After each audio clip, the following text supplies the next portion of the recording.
Kata ulama, orang yang meninggal dunia itu Bu, yang ditungguin cuma 3. Pertama yang ditungguin adalah kapan datangnya hari kiamat. Tuh yang ditungguin sama yang udah meninggal dunia.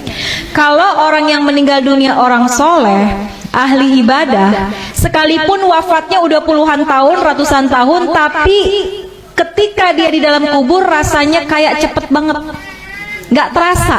Kenapa? Karena Allah berikan hadiah kuburnya menjadi taman-taman surga. Kita berharap kita bisa model kayak begitu. Tapi sebaliknya, kalau orang yang meninggal adalah orang yang suka zalim, sama Allah nggak pernah dekat, sama manusia senangnya bikin permusuhan, maka sehari aja dia masuk dalam kubur itu rasanya seperti udah puluhan tahun, udah bisa sampai ribuan tahun rasanya. Maka orang yang ada dalam kubur yang meninggal dunia nungguin kapan sih datangnya hari kiamat.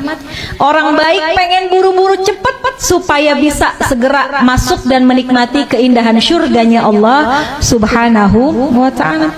Orang-orang sebaliknya, orang-orang yang jahat, yang zalim, pengen buru-buru juga datang hari kiamat.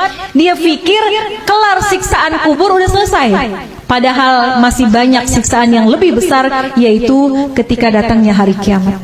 Maka pertama orang yang meninggal nungguin kapan datangnya hari kiamat. Yang kedua, orang yang sudah meninggal kata ulama yang ditungguin kiriman doa dari yang masih hidup. Makanya kalau peringatan haul kayak gini Bu, yang paling girang adalah orang yang dihaulin. Itu dalam kitab Ruh digambarkan orang yang dikirimin hadiah, ya, Fatihah aja, bahkan sekedar doa dari orang yang masih hidup kepada orang yang sudah meninggal dunia, di dalam kubur hatinya girang luar biasa, bahagia luar biasa, sampai penghuni kubur samping-sampingnya pada ngeliatin Bu.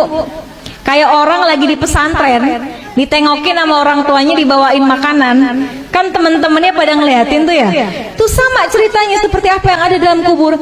Kalau orang tua kita dikirimin Fatihah, dikirimin doa sama anaknya, maka girang banget hati orang tua kita.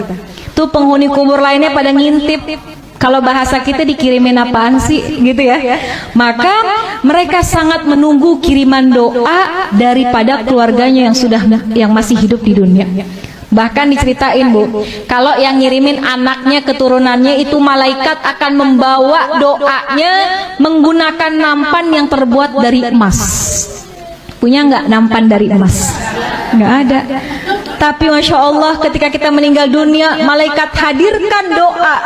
Bisa jadi doa itu berupa ampunan, bisa jadi doa itu adalah rahmat yang dikirimkan oleh anak kita yang masih hidup di dunia. Maka yang ditunggu-tunggu itu doa. Makanya Bu, kenapa kita penting banget punya anak yang ngerti agama, supaya ketika kita meninggal dunia, Fatihah nggak lepas dari lisannya. Yasin yang dibaca dikirimkan pahalanya buat kita.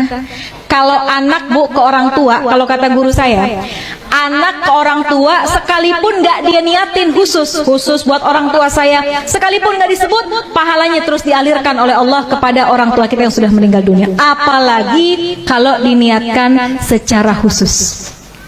Besok nih bentar lagi mau kurban ya Bu, kita boleh sedekah, pahalanya buat orang tua kita, tapi nama kurbannya adalah kita. Kita kirimin deh, kita berkurban, pahalanya kita niatkan buat orang tua. Itu tuh hadiah yang paling baik, yang paling bagus, yang ditunggu-tunggu sama orang tua kita yang sudah meninggal dunia. Yang ketiga, apa yang ditungguin sama orang yang meninggal dunia? Kiriman laporan dari malaikat. Tuh malaikat itu Bu ngirimin laporan tentang anak cucu keturunannya. Kalau anak-anaknya pada soleh solehah, pada ahli ibadah, orang tua kita girang dalam kuburnya. Ya Allah, girang hatinya. Tapi kalau yang disampaikan oleh malaikat, anak-anaknya pada berantem, anak-anaknya ninggalin sholat, anak-anaknya pada nggak akur satu sama lain, itu juga berita itu akan sampai kepada orang tua kita.